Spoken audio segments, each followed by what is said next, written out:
Buenos días, vamos a orar. Señor, te exaltamos en esta mañana, recibe nuestra adoración. Estás sentado en el trono, Señor. Tú estás reinando como siempre lo has hecho. Y te adoramos, Señor, en esta mañana. Que no haya ninguna duda en nosotros, Señor, de que tú estás reinando en control de todo lo que pasa. Y tú sabes perfectamente el propósito, Señor, el plan que tú tienes para nosotros y lo vas a hacer cumplir, Señor, en su tiempo. Te adoramos, te pedimos que nos hables en esta mañana, que bendigas, Señor, este tiempo en tu palabra, Señor, y te damos gracias por tu fidelidad, Señor. Gracias por que nos has sostenido hasta este día, Señor. Sabemos y estamos seguros de que lo vas a seguir haciendo, Señor. Oramos, Padre, y ponemos este tiempo en tus manos y háblanos, Señor, a nuestro corazón. Que tu Espíritu Santo traiga convicción, que nos exhortes, Señor, que nos animes, nos consueles, nos desafíes, nos despiertes, Señor, por medio de tu palabra y tu Espíritu Santo, Señor. Oramos, Señor, y pedimos esto en el nombre de Jesús. Amén. Amén. Buenos días a todos. ¿Me pueden saludar ahí? Si entendieron lo que dijo Daniel de poner el mensaje, ¿ya? Lo pueden hacer, ¿ya? No es difícil, yo creo, ¿verdad? No lo he intentado. Pero sí para que estemos en contacto. Damos gracias al Señor porque podemos reunirnos. Fíjense que es interesante desde la perspectiva en que usted mire esto y a quien tenga usted en su corazón, va a ser el enfoque que le va a dar. Cuando la iglesia comenzó en sus primeros años, comenzó en las casas. Y ese era el lugar en donde ellos se reunían, en casas. Ahí iban. Y ahora el Señor nos está reuniendo en casa. Su casa, donde usted está ahora, es un lugar, es un templo, es una iglesia. Porque donde hay dos o tres reunidos en su nombre, Él está ahí. Y es interesante que también toda esta situación que nos está tocando vivir, eh, es posible que nos haya quitado un poco de esa vertiginosidad en la que corríamos en este mundo, ya sea en la iglesia, ya sea en el ministerio, ya sea en el trabajo, en donde debemos ser más como María, en donde debemos sentarnos a los pies de Cristo y aprender y prepararnos para lo que viene. Propósito por el cual Dios lo llamó a usted y a mí es entregar el mensaje, glorificarlo ahí y entregar el mensaje. Entonces, estamos a los pies de Cristo, pero a la vez también estamos entregando el mensaje.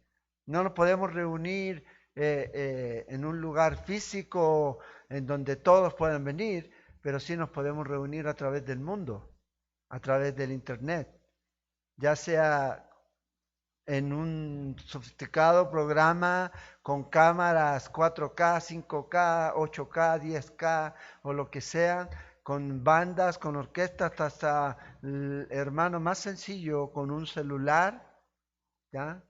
Que está enseñando la palabra y donde hay mucha gente hoy día que está recibiendo la enseñanza en diferentes lugares de diferentes pastores y maestros. Pero el problema es que estamos viviendo en un tiempo en donde las falsas enseñanzas están proliferando. La apostasía se está haciendo cada vez más grande, especialmente cuando se acerca la venida del Señor. Y en el libro de Judas, donde estamos estudiando, si tiene su Biblia, puede ir, ya, acuérdese, puede enviar su petición a través del mensaje de compartir ahí un texto ahí en la página y vamos a estar orando al final. Y prepárese para estudiar capítulo 1. Acuérdese, Judas tiene solo un solo capítulo, comenzando en el versículo 3 esta mañana. A ver si nos movemos hasta el versículo 4. Vamos a ver. Pero quite todo lo que sea distracción. ¿Ya? Yo no tengo distracción en este momento aquí. ¿Ya? Bueno, esa es la fe. Sí, a veces sí. Pero, y prepárese para lo que Dios tiene, un cuaderno, un lápiz, la Biblia, porque vamos a estar mirando y vamos a ir desglosando estos versículos 3 y 4 en esta mañana. Entonces, voy a tomar agüita.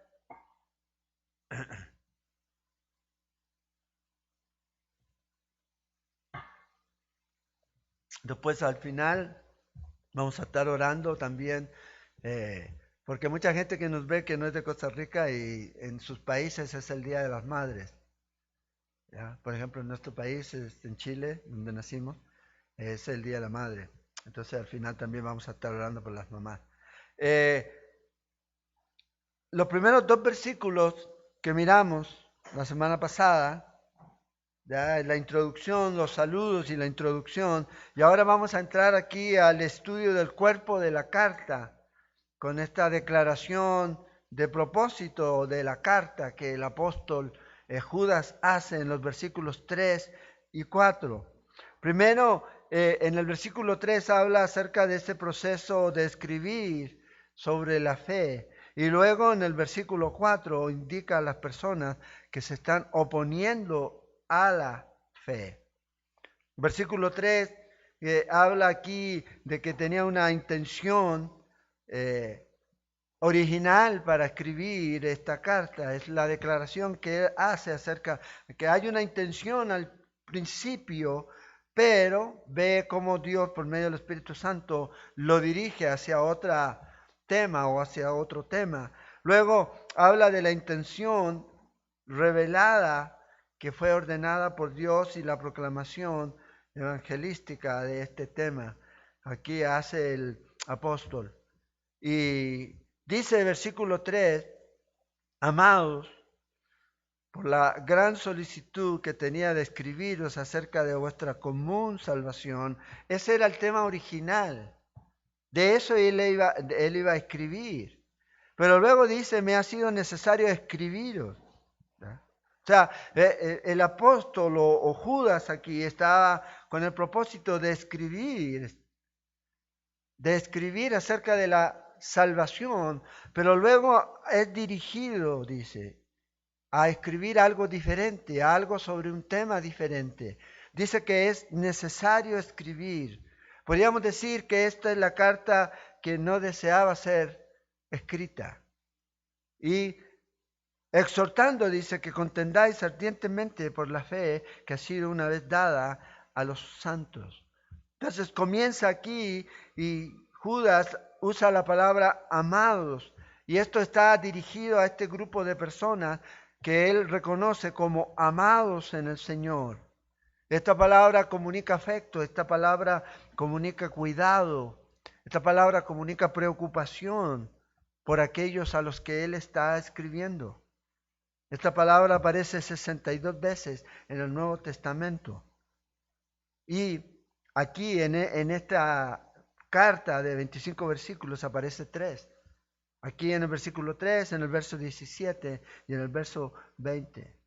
Luego los evangelios 9 veces en referencia al amado Hijo de Dios, a Jesucristo.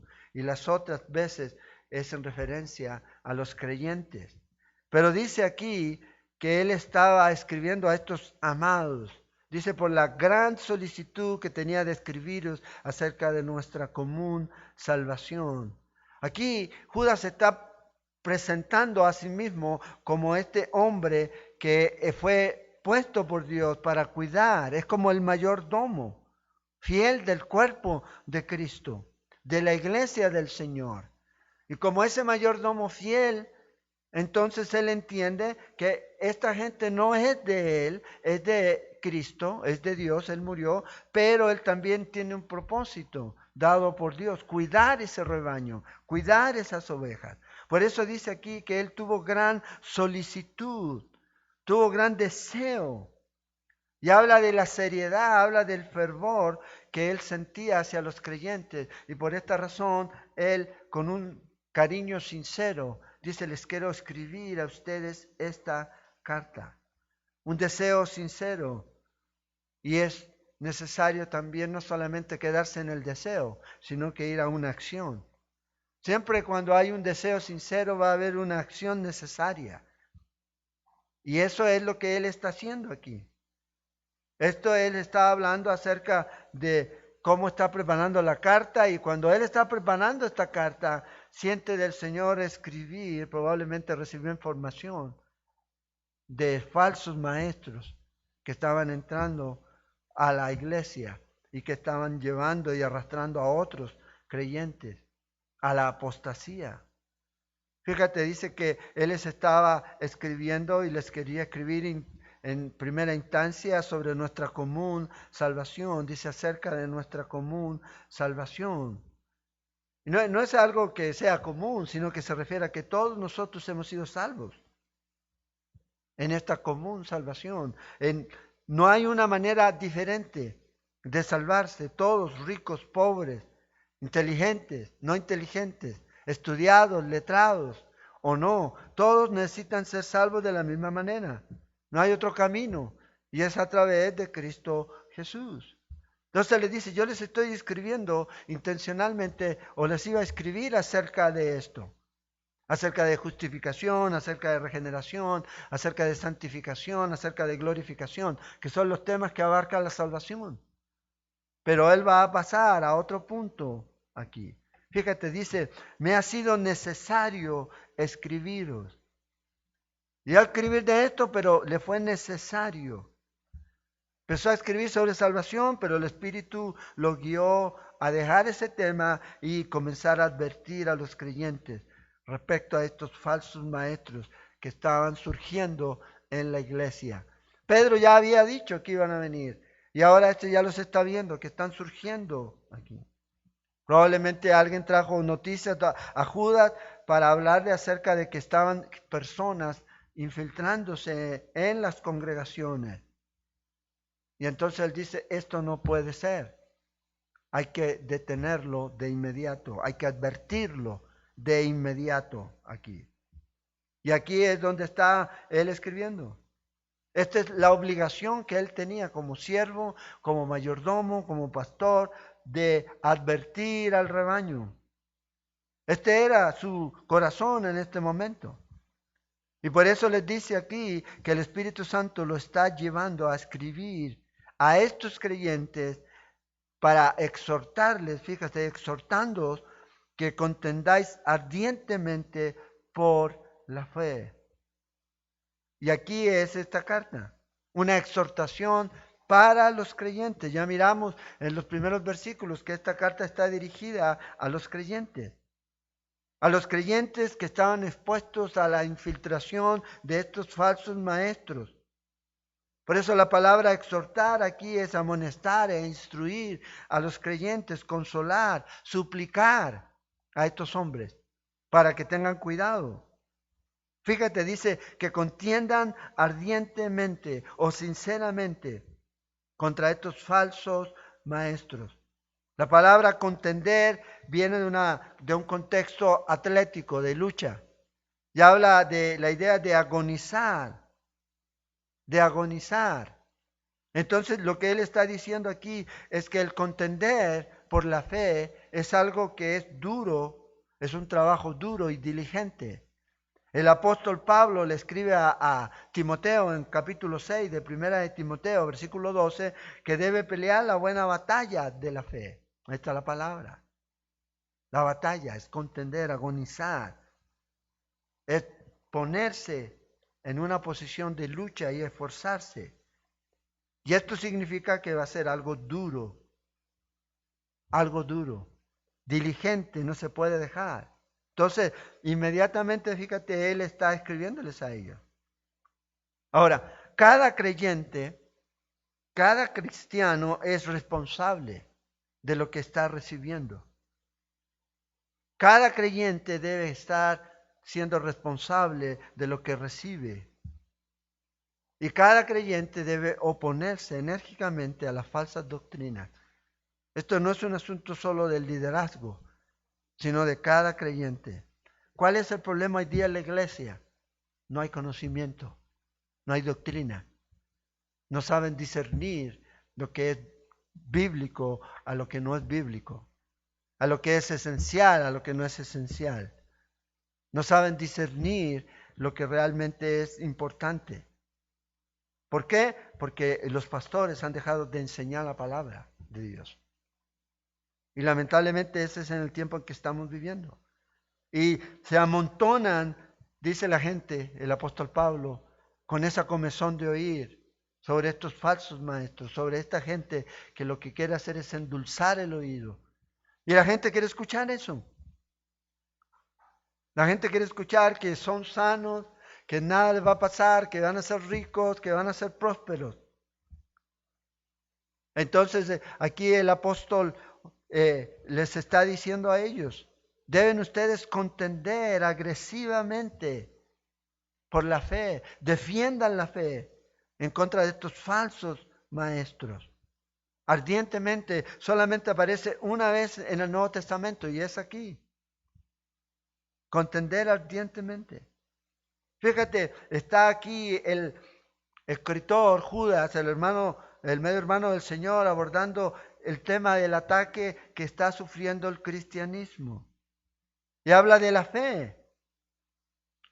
fe que fue dada. Y aquí la idea de la fe, la concepción aquí de esta palabra fe, no es en nuestra creencia personal, en lo que yo creo, ¿ya? O me siento cómodo en esto. O habla de confianza en Dios. No, aquí está hablando de estas verdades esenciales. Lo que significa el cristianismo verdadero. La enseñanza, la doctrina que nosotros tenemos por medio de la palabra de Dios. La revelación que Dios nos ha dado por medio de la palabra de Dios. Aquí es donde está esta fe, este grupo de doctrinas, de enseñanzas que nosotros tenemos. Es el cuerpo de la verdad que fue enseñado desde muy temprano en la iglesia del primer siglo. Y eso es lo que debemos mantener. Y se fue adoptando como una forma normativa, y lo ve usted a través de la Escritura. Ejemplos, Hechos 2:42, eran las cosas que la iglesia tenía en común. Permanecían en la oración, permanecían en las enseñanzas, en la comunión, en el partimiento del pan. Entonces, son cosas que ellos comenzaron a recibir desde el comienzo. Esa es la fe. Entonces, ¿qué es doctrina? Véalo si están los evangelios, en los hechos, en las epístolas. En el libro de Apocalipsis, hay muchos que no enseñan Apocalipsis.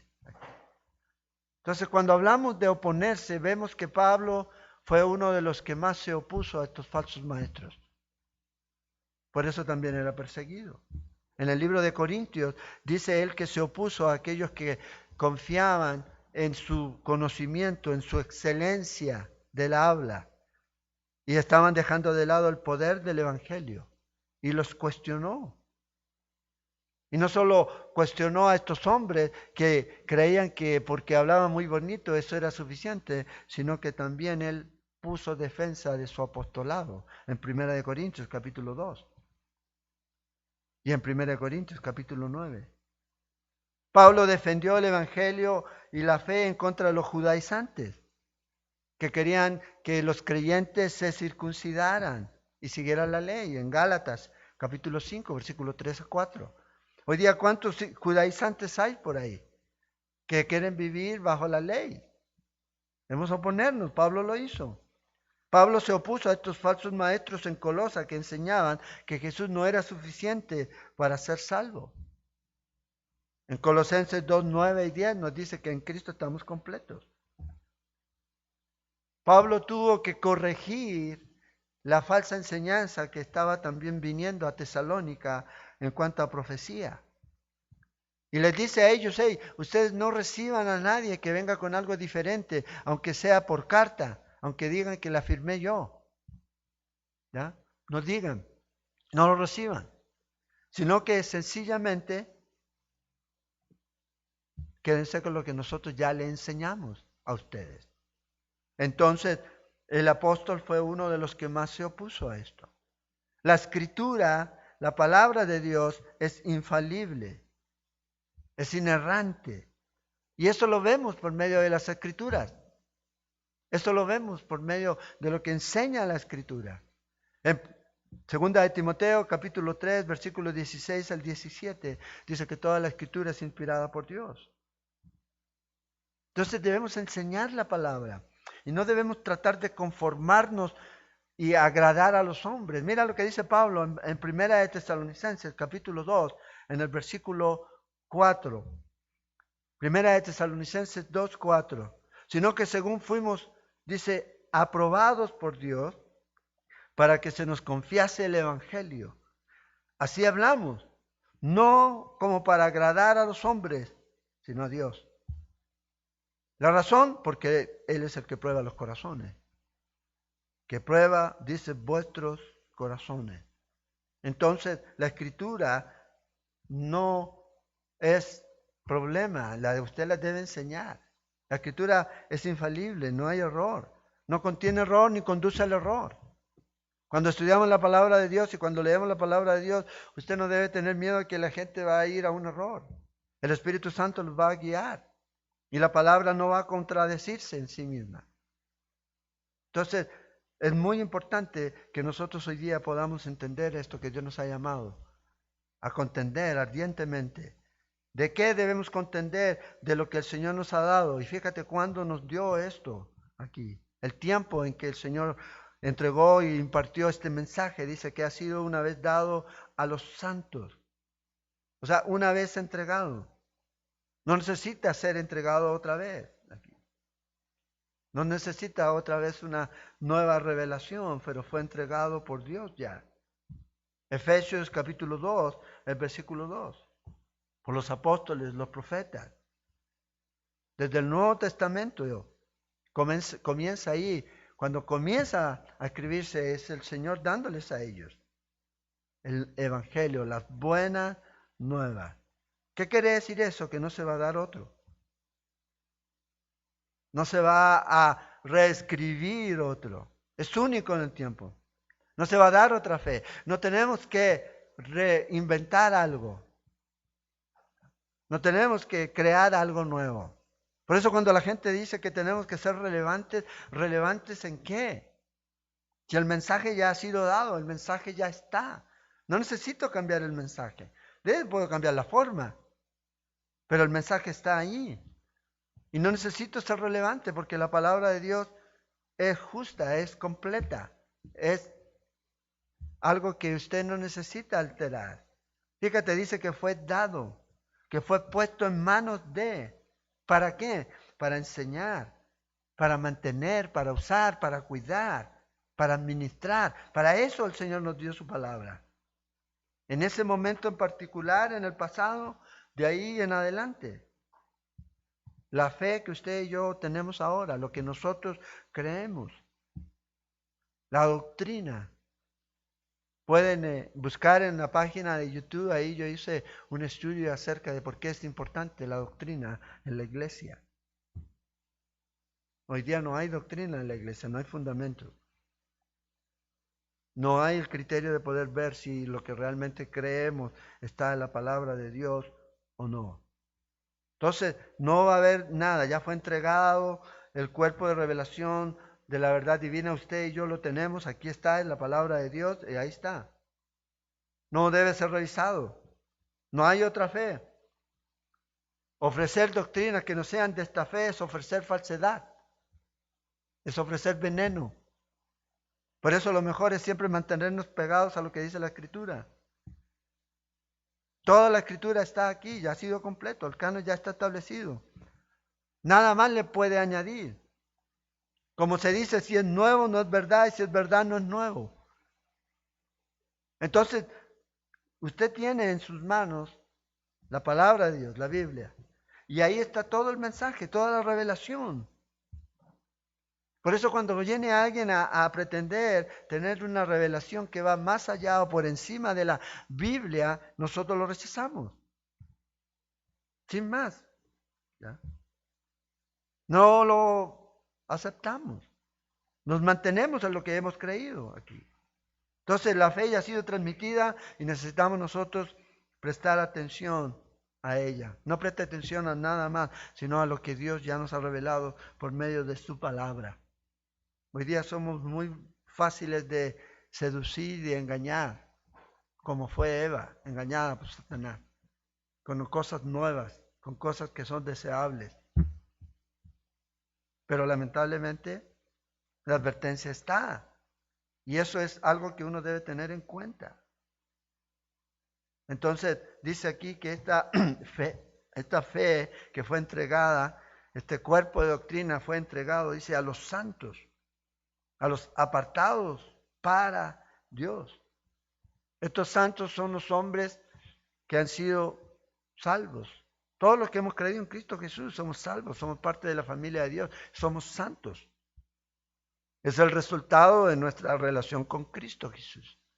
Entonces, dice aquí, esta fe fue dada a los santos.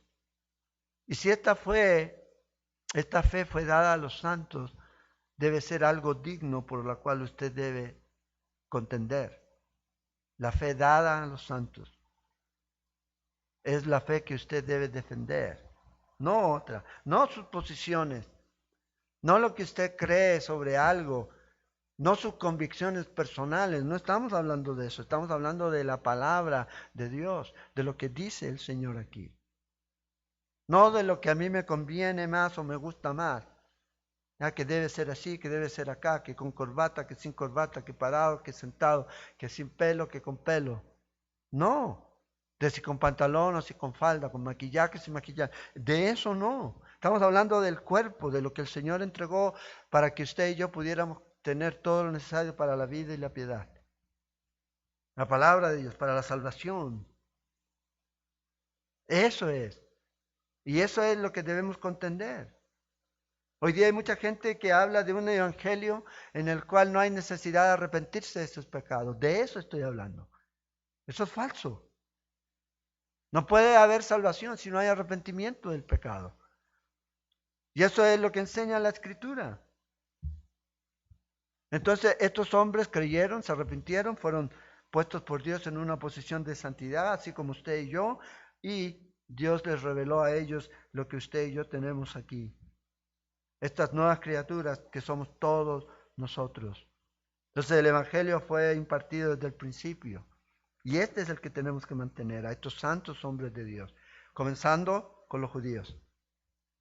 La primera revelación del Evangelio está en Lucas 1, a Zacarías y a Elizabeth. Ahí está revelado a lo que iba a venir. Quién iba a ser Juan y qué iba a ser el portavoz, el que iba a ir delante del Mesías. Luego a José y María, en Mateo capítulo 1. En Lucas 2, a Simeón, en la dedicación del templo. Mis ojos han visto al Salvador. Juan el Bautista, cuando lo bautizó. Este es mi hijo amado, a él oí. Y a cada persona que se arrepintió cuando escuchó el mensaje del Evangelio durante esos primeros años.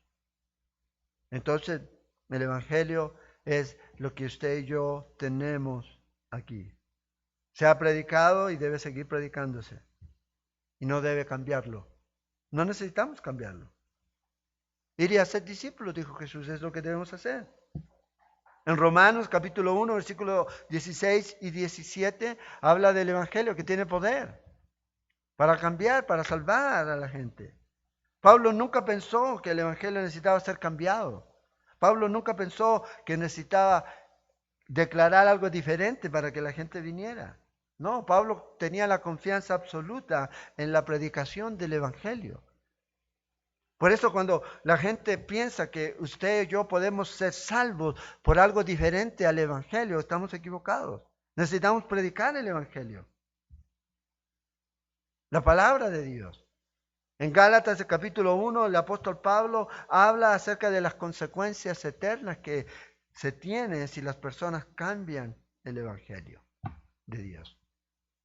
Entonces, fíjate aquí, él está hablando acerca de esta necesidad. Iba a escribir sobre salvación, Pero ahora dice, no, el Señor me está llevando a que debemos contender ardientemente por la fe que fue una vez entregada. No necesita ser entregada otra vez. No hay una nueva revelación de un nuevo evangelio.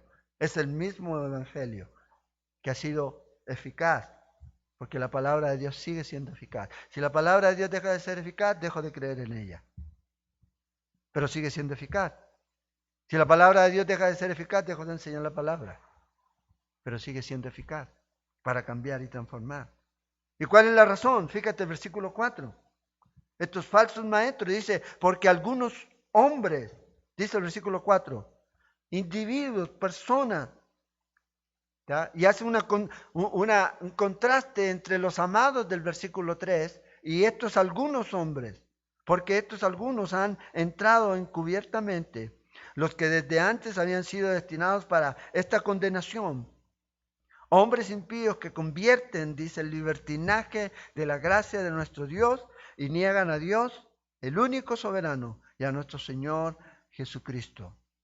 Entonces, aquí vemos 4 cosas que son, yo creo, importantes. Una es que hay personas que se están infiltrando a la iglesia. Otra es que estas personas tienen un castigo en el futuro. También vemos que hay una reprobación que se debe hacer ahora por aquellas personas que se dan cuenta que estos se están enseñando falsamente. Y lo cuarto es que estas personas están constantemente pervirtiéndose. Van hacia una perversión constante. Por eso dice aquí algunos. ¿Ya? Primero usa la palabra ¿por qué? Y ahí está uniendo lo que leímos ahora en el versículo 3. Porque están estos que están infiltrándote, algunos. Y esta es la razón por la que usted debe contender ardientemente por la fe, que fue dada una vez a los santos. Por estos algunos. O sea, aquí Judas derechamente está diciendo hay una guerra espiritual contra la fe. Y eso no podemos eludirlo. No podemos cerrar nuestros ojos. No podemos pensar que todo esto es casualidad. Hay una lucha en contra de la fe. Y hay estos maestros que están entrando, que están ahí y que tratan de destruir la iglesia. Y hay otros que están desde afuera también destruyendo. Pero aquí está hablando de estos que están entrando encubiertamente. Algunos, aquí no identifica quiénes son, pero habla de un cierto grupo de personas. Estas personas que no están en acuerdo, no se identifican con las verdades que tenemos de la palabra de Dios, con lo esencial que está aquí en la palabra de Dios. Fíjate el contraste de estos hombres en Cristo, en los que pertenecen a la salvación. Eso nos habló el versículo 3, pero ahora estos son hombres que están llevando a otros hacia el engaño. Hombres, dice aquí, son pecadores. El hombre por naturaleza es pecador. El hombre por naturaleza es pecador. El hombre es caído, depravado. Pero si usted es creyente, usted ya no está más en esa dirección. Pero estos hombres están llevando a la gente hacia ese camino. Aquí. Comúnmente a veces se presenta la epístola de Judas como la epístola contra los apóstatas. Lo interesante es que nunca menciona la palabra apóstata.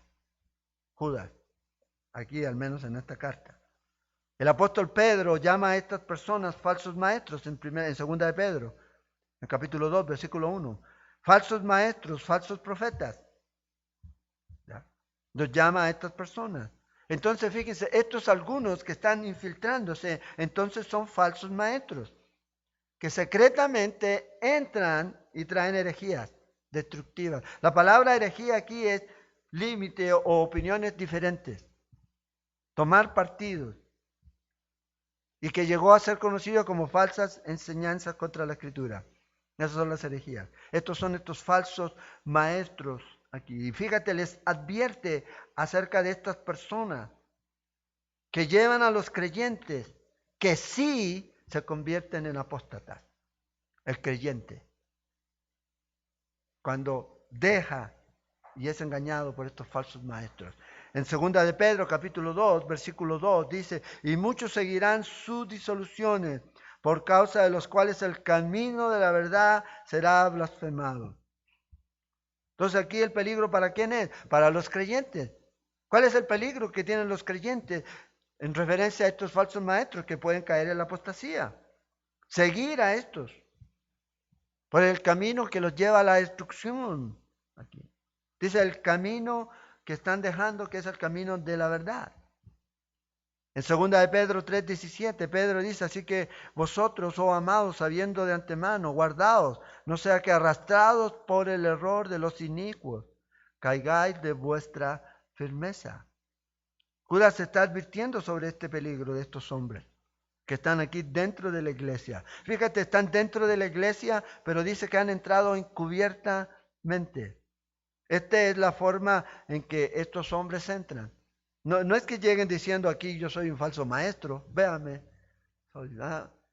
quiero llevarlos a la herejía, no, sino que entran encubiertamente. Se deslizan. La idea de la palabra encubiertamente es deslizarse secretamente, es entrar por la puerta de al lado, es zambullirse sin que nadie los vea. O sea, entran en secreto, llegan como cualquiera. Nadie va a llegar con un rótulo aquí. Si no, entran y vienen y se van metiendo, se van metiendo. Y sigilosamente comienzan a meter su falsa enseñanza, su herejía, aquellas doctrinas que son de hombre y no de Dios, para desviar a aquellos que han creído en Cristo Jesús. Entonces, aquí habla de estas personas que se deslizan. Otra vez, fíjate, encubiertamente, entrando encubiertamente. Es la única vez que aparece esta referencia aquí en el Nuevo Testamento. O sea, Judas usa muchas palabras que solamente las usa él. Y ese es el tiempo aquí. Entonces, ¿cuál es la implicación de estas personas que entran falsamente o encubiertamente? Primero, no son honestos. O sea, hay deshonestidad. Estos hombres nunca van a revelar realmente quiénes son. Y van a mostrar una cara de espiritualidad. ¿Usted ha visto la cara de espiritualidad? Llegan, ven esa cara de una sonrisa siempre. No digo que sea malo sonreír, pero esto siempre es la sonrisa, fingiendo ser algo que no son, y tienen el engaño. Ahí están estos lobos vestidos con piel de oveja. Ahora, la Biblia enseña, y esto es algo que a veces las personas tienen problemas con esto, que aquellas personas que han nacido de nuevo pueden apartarse de la fe. Y usted lo ve por las Escrituras. Fíjese, 1 de Timoteo, capítulo 4, versículo 1. Pero el Espíritu dice claramente que en los postreros tiempos algunos apostatarán, o sea, se apartarán de la fe, escuchando a espíritus engañadores y a doctrinas de demonios, a estos falsos maestros. Hebreos 3:12. Mirad, hermanos, que no haya ninguno de vosotros, en ninguno de vosotros corazón malo de incredulidad para apartarse del Dios vivo. Hebreos 2:1. Por tanto es necesario que con más diligencia atendamos a las cosas que hemos oído, no sea que nos deslicemos. Entonces las advertencias a los creyentes están aquí. Y el Espíritu Santo está hablando y profetizando en muchas escrituras acerca de que hay personas que se van a salir. De vez en cuando se van a ir de la fe. Se van a deslizar. Por eso la advertencia en las escrituras. Para los creyentes, cuidado, preste atención a lo que usted ha oído, a lo que usted ha escuchado aquí. En Hechos capítulo 21, versículo 21, que es donde aparece la palabra apóstata o apostasía, es donde Pablo está predicando el evangelio y llevando a muchos judíos, ¿ya?, a apostatar de Moisés, o sea, a dejar, a salir de ahí, para que vinieran a ser hijos de Dios. En 2 de Tesalonicenses, versículo 2, el capítulo 2, versículo 3, dice: nadie os engañe en ninguna manera, porque no vendrá sin que antes venga la apostasía. La gran apostasía será previa antes de la manifestación del anticristo. Dice y se manifieste el hombre de pecado, el hijo de perdición. Entonces siempre hay gente que entra sigilosamente a la iglesia con su agenda personal. Siempre hay gente que dice, no, si yo creo lo mismo que usted sobre la salvación. Pero luego ya intentan enseñar acerca de su calvinismo de 3 o 5 puntos con aquellos que ya son sus amigos y pum, y comienzan a enseñar. O algunos que dicen, hey, nosotros creemos en los dones del Espíritu Santo. Pero luego comienza con unas experiencias medias extrañas a enseñarle a la gente cosas que no están fundadas en la palabra. Cosas que no están en acuerdo con la Escritura. O simplemente hay otros que después van a decir, no, no creo en los dones. No creo en los dones. Comienzan a enseñar teologías, perdón, como las que hoy día son muy populares.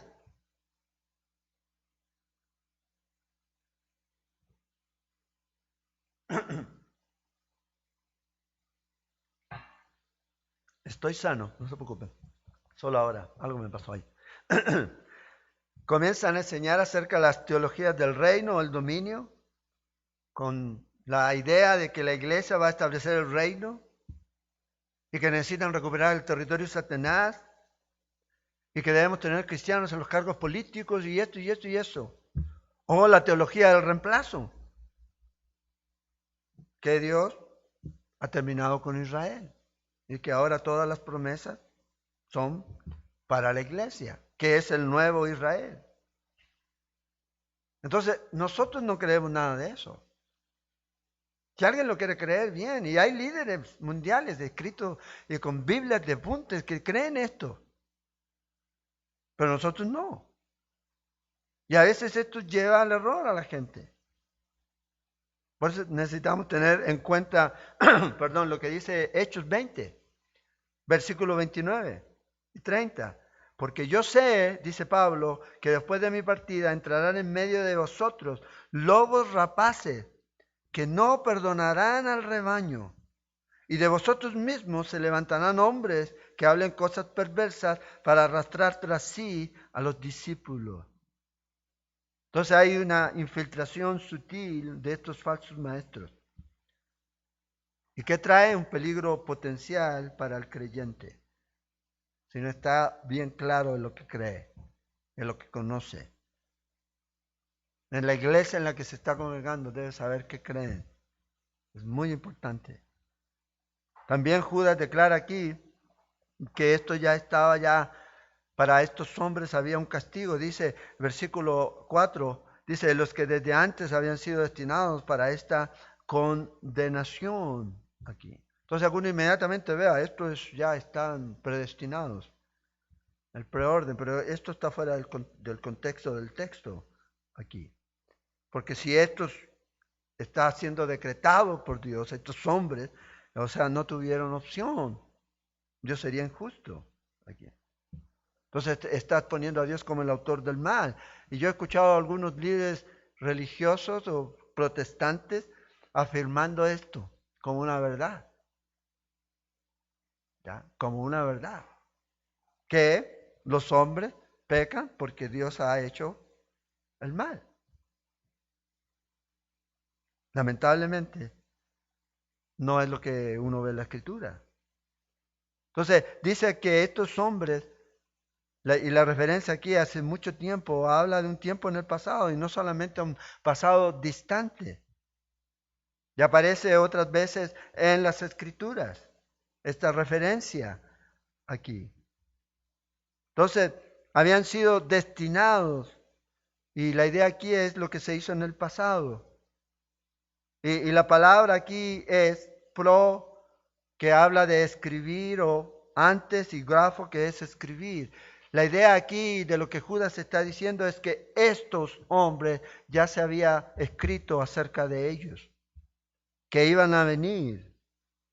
Antes del tiempo de Judas ya se había hablado acerca de ellos, que se iban a meter deslizándose, iban a tratar de engañar a los creyentes a través de los profetas, a través de los apóstoles. Estos falsos maestros no fueron como, una sorpresa para Dios. ¿Cómo es posible que haya ocurrido esto? ¿Se acuerdan? La cizaña entre el trigo. Un gran problema es que la iglesia se durmió. Dice que se durmieron y en la noche vinieron y sembraron. No estaban velando. No tenían convicciones firmes, basadas y fundadas en las Escrituras. Dice que esto es para esta condenación de estos hombres. O sea, ya estaban en el proceso o el acto de juzgar a alguien. Esta es la idea aquí de condenación. Entonces Dios ya habló acerca de esto. Habló acerca de este juicio, de la condenación. No se tarda. Fíjense, en 2 de Pedro, capítulo 2, versículo 3, dice, y por avaricia, dice, harán mercadería de vosotros con palabras fingidas sobre las tales ya de largo tiempo la condenación. Y ahí es la misma palabra. No se tarda y su perdición no se duerme. Producto de su impiedad y de su abuso de la gracia, estas personas están rechazando a Cristo Jesús, entonces están condenados. Están condenados. O sea, el veredicto para cualquier persona que rechace a Cristo Jesús es culpable, condenación eterna. Y estos hombres están en esta condición aquí. Entonces, cuando uno lee el Nuevo Testamento, uno encuentra una y otra vez advertencias acerca de falsos maestros. Jesús en Mateo capítulo 7, versículo 15. Jesús en Mateo capítulo 16, versículo 6. Les advierte acerca de estos falsos maestros. Pablo ni hablar, les advierte acerca de estos falsos maestros. 2 Corintios 11, versículo 13 al 15. Gálatas 2, Filipenses 3, Colosenses 2. Entonces, cuando usted lee la Escritura, usted se encuentra con esta realidad. El mismo Pedro, nosotros lo estudiamos. Nosotros lo estudiamos. Como Pedro en el capítulo 3 advierte acerca de los falsos maestros. Colosenses 2, Filipenses 3, Gálatas 2. Ahí podemos ver por medio de las Escrituras y aquí el mismo Judas citando a Enoc habla de estos falsos maestros. Estos falsos maestros que están enseñando la justicia de Dios al creyente. ¿Por qué? Porque Dios los va a juzgar. Pero fíjate cuál es la reprobación. ¿Por qué es esto? Porque dice que estos hombres son hombres impíos. Judas revela aquí el primer mal de estos hombres. Son falsos maestros. Y el veredicto es porque son hombres impíos. O sea, hombres que están desprovistos del temor y reverencia hacia Dios. Hacia Dios.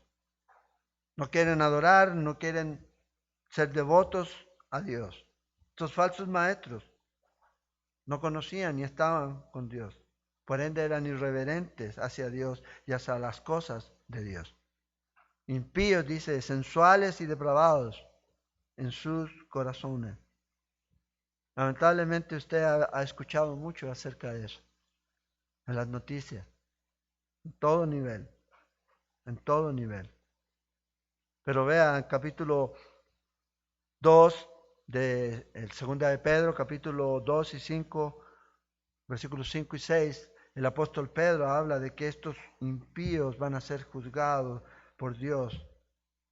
Ya lo hizo una vez, a través del diluvio, dice, y como Sodoma y Gomorra. Es la condenación que viene. Estos hombres blasfeman de cosas que no conocen, nos va a decir aquí Judas. Hablan acerca de lo que no conocen. Se corrompen, dice, y se comportan como animales irracionales aquí. Entonces, esta palabra impíos es una palabra que habla acerca del carácter maligno de estos hombres, y una palabra clave aquí. 6 veces aparece esta palabra en este libro, en este solo capítulo. Versículo 4, en el versículo 15 aparece 4 veces, y en el versículo 18. 6 veces aparece esta palabra. Impíos, impíamente, que actúan. De esa manera, Dios los va a juzgar. Entonces, ¿cómo nosotros podemos reconocer a alguien que no es devoto de Dios? ¿Cómo nosotros podemos reconocer a alguien que no reverencia a Dios, que no respeta a Dios? Bueno, hay algunas características. Primero, no obedecen a Dios. Usted va a mirar, estas personas no quieren obedecer a Dios. Hay gente así, claro. Hay gente que no quiere obedecer la palabra de Dios. Y hay que tenerlo en cuenta. No quiere decir que es un impío, pero es una característica. Segundo, no agradan a Dios. No quieren agradar a Dios. Tercero, no quieren servir a Dios. Entonces vaya usted, como dicen, se va desgranando el asunto. Cuarto, no quieren glorificar a Dios. Entonces, no obedecen, no agradan, no sirven, no glorifican y no quieren usar la palabra de Dios como un estándar de vida. Entonces, por ende, estas personas son impías. No tienen la mente de Dios, no temen a Dios, no honran a Dios. Son enemigos de Dios. ¿Qué hay que hacer? ¿Ya? No puede confiar nunca en ellos. Lo primero. Segundo, usted no puede permitir que estas personas permanezcan sin ser detectados. Y no es que uno anda ahí como andan tomándole la temperatura a la gente ahorita ahí para que entre a la iglesia, ¿verdad? Entonces uno no va a estar con un medidor de si creo es falso o no. Pero los creyentes necesitan conocer la escritura.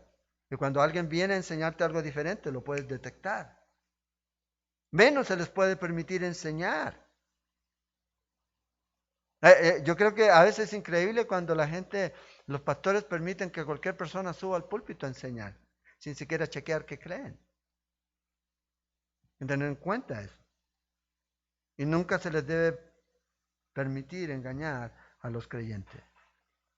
Entonces estos impíos niegan la gracia de Dios. Acuérdense, somos salvos por gracia. Y ellos niegan esto, abusan de esto. Romanos 4:5 dice más al que no obra, sino cree en aquel que justifica al impío. Su fe le es contada por justicia. ¿Qué puede transformar a estos impíos? La gracia de Dios. La gracia de Dios. ¿Qué necesitan hacer? Es creer. Romanos 5:6. Porque Cristo cuando aún, dice, éramos débiles, a su tiempo murió por los impíos. Pedro dijo, si con dificultad el justo se salva, ¿dónde aparece el impío y el pecador? Entonces la única manera es a través de la gracia de Dios. Puede salvar y transformar a estas personas. Pero hay una cosa que es importante aquí, que la impiedad de estos hombres es algo que se va empeorando, se va poniendo de peor en peor. Romanos 1:18, la ira de Dios, dice, se revela desde el cielo contra toda impiedad e injusticia de los hombres que detienen con justicia la verdad. En Timoteo, 2 Timoteo 2:16, más evita profanas y vanas palabras, porque conducirán más y más a la impiedad. O sea, la impiedad es algo que va creciendo aquí. En Tito 2, versículo 11, porque la gracia de Dios se ha manifestado para salvación a todos los hombres. Versículo 2, enseñando que renunciando a la impiedad y a los deseos mundanos, vivamos en este siglo sobria, justa y piadosamente. ¿Haciendo qué o por qué debemos estar viviendo sobria, justa y piadosamente? Aguardando, dice versículo 13, la esperanza bienaventurada y la manifestación gloriosa de nuestro gran Dios y Salvador Jesucristo. Entonces, aquí está Pablo y Judas tratando de decirle que estos falsos son impíos y los está desenmascarando. Fíjate, convierten en libertinaje la gracia de nuestro Dios. Acuérdense, la gracia es el favor inmerecido. Significa y es ese favor inmerecido a los pecadores para ser justificados por la fe. Eso es la gracia. En la obra expiatoria de Cristo Jesús, cuando usted cree en eso, entonces usted lo acepta y recibe su gracia, recibe ese regalo, ese favor inmerecido, entendiendo que Él murió por nosotros y en nuestro lugar. La gracia siempre va a llevar a una persona a arrepentirse. Una gracia y una salvación que no transforma, no cambia. Entonces, no es gracia, no es salvación aquí. Produce esa transformación en la vida de los creyentes. Produce una nueva naturaleza, una nueva mente para las cosas de Dios. Podemos crecer y madurar por medio de la palabra de Dios, la enseñanza de Dios. Podemos tomar la armadura de Dios y ponerla, nos dice la Escritura. Entonces estos falsos maestros abusan de la gracia de Dios. ¿Y qué es lo que ellos hacen? Pequen nomás. No importa aquí. Pervierten la gracia de Dios. Y esa es la palabra aquí. Dice que convierten, transponen, le agregan algo, le ponen algo sobre lo que ya está. Para ya no vivir en santidad, sino vivir como ellos quieren. Piensan que la gracia es permiso para pecar. Romanos 6, versículo 1 y 2 dice, ¿qué pues diremos? ¿Perseveraremos en el pecado para que la gracia abunde? En ninguna manera. Porque los que hemos muerto al pecado, ¿cómo viviremos aún en él? Entonces, la gracia de Dios no es algo que a usted le da licencia. A veces la gente dice, no enseñe la gracia porque la gente se va a ir a pecar. Uno debe enseñarla, pero nunca debe entender que la gracia es una licencia para hacer lo que usted quiera. Libertinaje, ¿ya? La lujuria, la lascivia, es todo lo que estos hombres practican, estos falsos maestros, para sí mismos. Una vergüenza indignante se podría traducir. Por eso dice Pedro en capítulo 2, versículo 7 de 2 de Pedro, y libró al justo Lot abrumado, dice, por la nefanda conducta o por el libertinaje excesivo de los malvados. Lo libró el Señor. Entonces, nosotros vemos cómo Judas nos enseña de estos falsos maestros y hay que tener cuidado. ¿Y qué más hacen? Dice, niegan a Dios, al único soberano y a nuestro Señor Jesucristo. Entonces, cuando niegas, ignoras no aceptar. Y entonces cuando no aceptas, entonces estás condenado. O sea, es rechazar, es decir, ahí está la salvación. Te estás ahogando y ahí está el bote, ahí está el salvavidas, ahí está lo que necesitas, lo rechazas. Bueno, es lo que estos hombres están haciendo aquí. Rechazando al Señor, a su maestro, al maestro de las almas, al dueño de todo, a Jesucristo, el Señor, el Salvador, el Curios, dice. A Él es el que están negando aquí. Entonces, si tú niegas a Jesús, entonces nada más podemos hacer. Nadie puede hacer nada más. Si hay alguien que niega a Jesús, ¿qué vas a hacer tú? No puedes ir en contra de su voluntad. Fíjate, estos hombres negaron y rechazaron la enseñanza de Cristo Jesús, de quién era Él. Pero también niegan que Jesús pueda regresar por segunda vez a juzgarlos. Hoy día hay algunos que están negando eso. Pero Dios va a venir y va a juzgar a todos estos hombres. Entonces, siempre a través de la historia de la iglesia ha habido quienes enseñan lo que algunos llaman gracia barata, corrompiendo la gracia o las riquezas de la gracia de Dios. Siempre ha habido algunos que han enseñado que la Biblia sí, pero hay que tener cuidado con todo porque hoy día son otros tiempos, iglesias emergentes. Siempre hay personas que comienzan a decir, este es el libro que necesitas leer, porque este libro va a cambiar tu vida. Siempre hay personas y hombres que vienen y enseñan acerca de vivir una vida de santidad, pero sin irse al extremo. Total, no importa lo que hagas con el cuerpo, dicen. Entonces hay algunos líderes que tienen una conducta que no es de testimonio. ¿Ya? No importa cómo vivas, lo importante es el amor. No importa si es heterosexual o homosexual. Lo importante es el amor, no es lo que enseña la Biblia.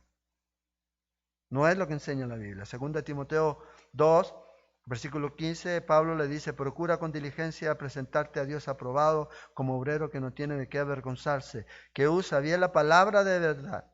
Más, evita profanas y vanas palabrerías porque conducirá más y más a la impiedad. O sea, hay muchas iglesias, hay muchas lamentablemente denominaciones que ya no creen que la palabra de Dios es inerrante. No creen en el nacimiento virginal. No creen en la segunda venida de Cristo. Es más, no creen que la gente para nacer de nuevo necesita arrepentirse. Y eso es una enseñanza muy popular, pero cuando usted, si no la entiende, desde la manera que lo enseñan, no se da cuenta usted de eso. Pero es lo que estas personas creen, lamentablemente. Y de esto va a seguir hablando Judas, de algo que no quería hablar, de estos falsos maestros que arrastran a los creyentes hacia la apostasía. Hacia la apostasía. ¿Por qué te arrastras hacia la apostasía? Porque estabas en la fe, estabas en la verdad y estás deslizándote, dejando la fe para ir tras estas falsas enseñanzas de estos falsos hombres. Corazón revelado de estos hombres malvados. Y debemos nosotros tener cuidado. Tito dice que estos son los que profesan conocer a Dios, pero con los hechos lo niegan. Entonces, hoy día vemos eso. Y lamentablemente, usted y yo, si el Señor no viene, todavía vamos a seguir viendo esto más y más. Vamos a orar. Señor, te damos gracias por este tiempo, por tu palabra, porque nos alertas de este tiempo en el que estamos. Falsos maestros se han introducido en la iglesia, tienen apariencia de piedad, tienen apariencia de conocer y citan la Biblia. Pero en realidad, Señor, están llevando a muchos a irse, a desviarse de la fe que fue dada una vez a los santos, que fue entregada, Señor, a los apóstoles y enseñada a través de los hechos, de las cartas, y que nosotros la tenemos, Señor. Ayúdanos a orar para que tu Espíritu Santo, Señor, nos ilumine, nos dé revelación, que abra nuestro entendimiento para ver realmente lo que tú nos has dejado, para caminar en la gracia que es abundante para todos aquellos que la reciben, sin entenderla como una forma de una licencia para pecar, sino más bien, Señor, un deseo de obedecer, de servir, de amar, de caminar, de conocerte más y más. Oramos, Señor, y te pedimos que tú, Señor, nos ayudes a vivir en este tiempo, a mantenernos arraigados en la fe y poder, Señor, con compasión y misericordia también, ayudar a aquellos que están errados, Señor, para que puedan venir, Señor, y puedan volver a la verdad. Oramos para que tú nos guíes, Señor, y nos ayudes a hacerlo, Señor, con compasión, misericordia y humildad. Te pedimos, Señor, que sanes a los enfermos. Toque, Señor, a los que están tristes o a lo mejor con alguna necesidad. Que seas tú, Señor, trayendo consuelo, fortaleza, paz en medio de todo esto, Señor. Y también, Señor, que proveas, Señor, todo lo necesario para los que están, Señor, pasando alguna necesidad económica. Te lo pedimos, Padre. Oramos. Si hay alguien, Señor, que nos ve y que no te conoce, Oro, Señor, para que tu Espíritu Santo traiga convicción y que pueda realmente entender que es pecador y que si no se arrepiente va al infierno, a la condenación eterna, pero que la salvación está ahí. Es solamente creer en Jesús como el Señor y Salvador y que puedan reconocerlo, que se puedan arrepentir, que puedan orar, Señor, y repetir esta oración. Si hay alguien ahí en ese momento que quiere aceptar a Jesús, puede repetir conmigo esta oración. Señor Jesús, en esta mañana reconozco que soy pecador, reconozco que estaba condenado y me arrepiento de mis pecados. Perdóname, Señor, te acepto como el Señor y Salvador de mi vida. Te entrego mi vida. Te pido que me limpies, que me hagas una nueva criatura y que me llenes con tu Espíritu. Te recibo, Señor, esta mañana. Y ayúdame, Señor, a seguirte, a obedecerte, a amarte, a servirte, por todo el tiempo que nos quede aquí en esta tierra y por lo que venga la eternidad contigo, Señor. Te recibo, Señor, y te acepto. En tu nombre, Señor, oramos. Gracias te damos, Señor, por este tiempo y una vez más, recibe nuestra adoración. Tú eres el que toca los corazones, Señor. Transforma las vidas. No en nuestra elocuencia, sino en tu Espíritu Santo y tu palabra. Oro, Señor, en el nombre de Jesús. Amén. Amén.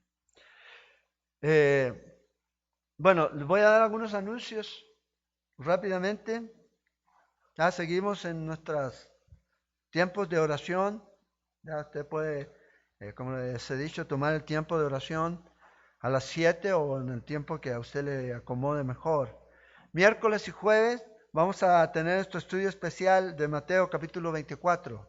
Hay gente que dice, esta pandemia es una señal o estamos en los tiempos de la tribulación. Bueno, vamos a ver ahí en ese pasaje y qué es realmente una señal y qué es lo que realmente se debe catalogar como una de estas pestilencias que a veces se menciona en la Escritura. Jóvenes, esto es miércoles y jueves a las 7 por Facebook Live. Y jóvenes el sábado por Zoom a las 3:30 se reúnen, ¿ya?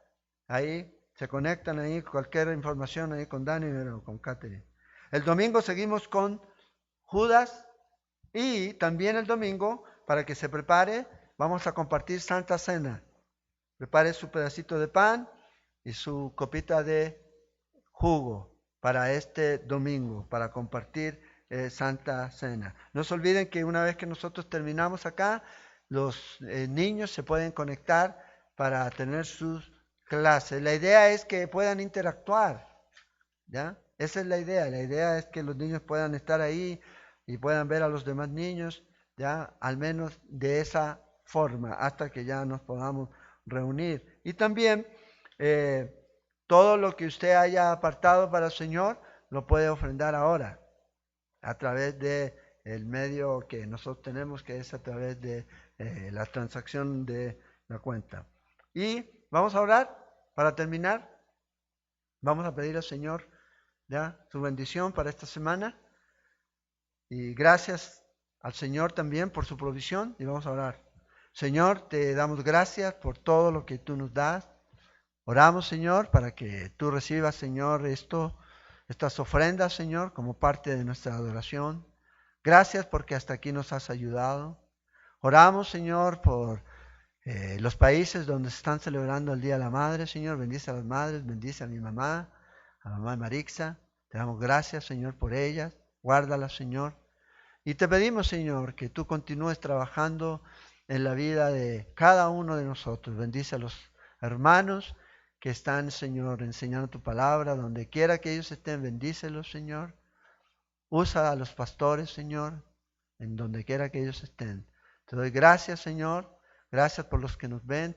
Que tú continúes trabajando en sus vidas y bendice esta semana. Que podamos vivir confiados, Señor, sabiendo de que tú, Señor, estás cada día más cerca de venir por nosotros. Oramos, Señor, por las hermanas que están embarazadas y ya a punto de dar, Señor, a luz, para que tú las guardes, las ayudes en estas últimas semanas, Señor, y saber que tú estás en control, Señor, y que ya sus padres se predispongan, Señor, para ayudar y servir, Señor, a sus esposas durante este periodo y en lo que viene, Señor. Gracias, Señor, y oramos. Guárdanos, llévanos con bien a nuestros hogares, quédate con nuestros hermanos ahí en sus hogares, que tengan un lindo domingo, Señor, confiando en ti y sabiendo, Señor, que tú, Señor, nos amas, que eres bueno y que tú estás en control. Te adoramos, te exaltamos, Señor, y alabamos tu nombre. En el nombre de Jesús oramos. Amén. Bueno, hermanos, que Dios les bendiga y si Dios lo permite, nos estamos viendo entonces el miércoles. Eso es todo, eso es todo. Esperamos que esta clase de enseñanza bíblica haya sido de edificación para sus vidas. Le invitamos a compartir este material de enseñanza con aquellas personas que usted discipula. También le invitamos a ingresar a nuestra página web www.ministeriosela.com y a nuestro canal de YouTube Ministerio Sela, donde podrá encontrar mucho más recursos para su aprendizaje.